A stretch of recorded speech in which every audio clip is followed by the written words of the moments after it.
Chloe was 14 years old when she died. I was 14 years old when I realized I had a heart problem. Chloe was adopted from Guatemala and grew up as a tremendous athlete, a very outgoing, warm, loving child. But she had an infectious personality. The moment we met, it was instant bonding and instant love. She was just a beautiful little girl, and as Linda said, she was very athletic and very dedicated. She was a gymnast, started gymnastics at 2 or 3 years old. Captain of her lacrosse team.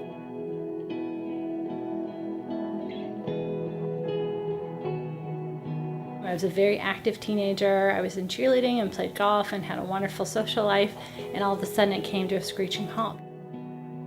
The heart was working about 30% of a true heart's capacity. I had a major complication and they had to save me on the table. I woke up from that and they saved my life. They said, "You're on the list for a heart transplant." We knew the second the people at UNC Hospital told us what was going to happen.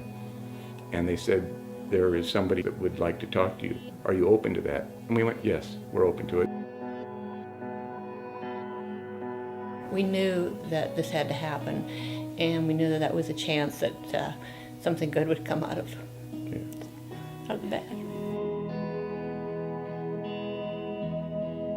They woke me up in my hospital room that morning, and a slew of nurses came rushing in and said, "Melissa, we have very good news. You're going to the operating room. A heart has become available." And we were just overjoyed but sad at the same time, because we knew that someone was facing the worst day of their life when we were facing really the best day of ours. The gift was so impactful, I felt right away that I wanted to maybe reach out to the donor family. It just said, this is my story and this is me, and thank you from the bottom of our heart. Don't feel like you have to write back, because I knew it was very rare for donor families to want to reach out to the recipients. When Chloe died, her friends, the whole community just gathered and created these origami birds. I was cleaning off the porch about 6 months after I got the letter from Melissa. There was a crane laying on the floor, and I picked it up and I opened it up, but we hadn't read any of them at that point. It was just too emotional. But I opened that one up and it said open-hearted. They wrote back.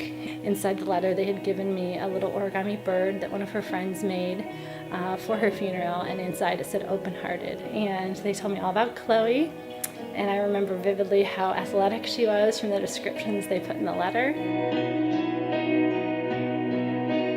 Called Melissa, and she picked up the phone and saw area code 919, and she knew what was coming. The phone's ringing, and I said, "Oh my gosh, it's the Colemans."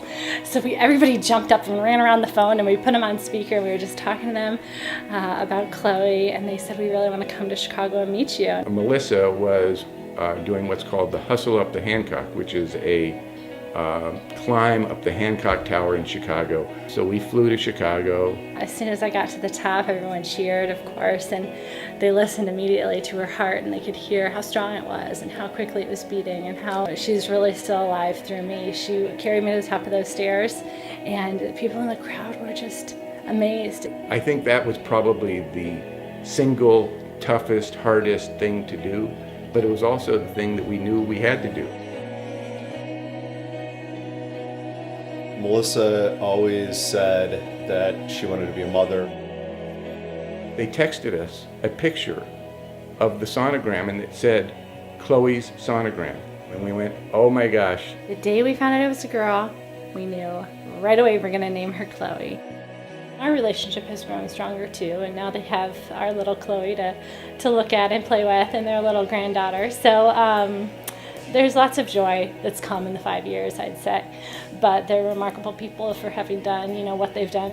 Without Chloe Coleman, I would have never been a mother. They were just so right that their little baby is named Chloe.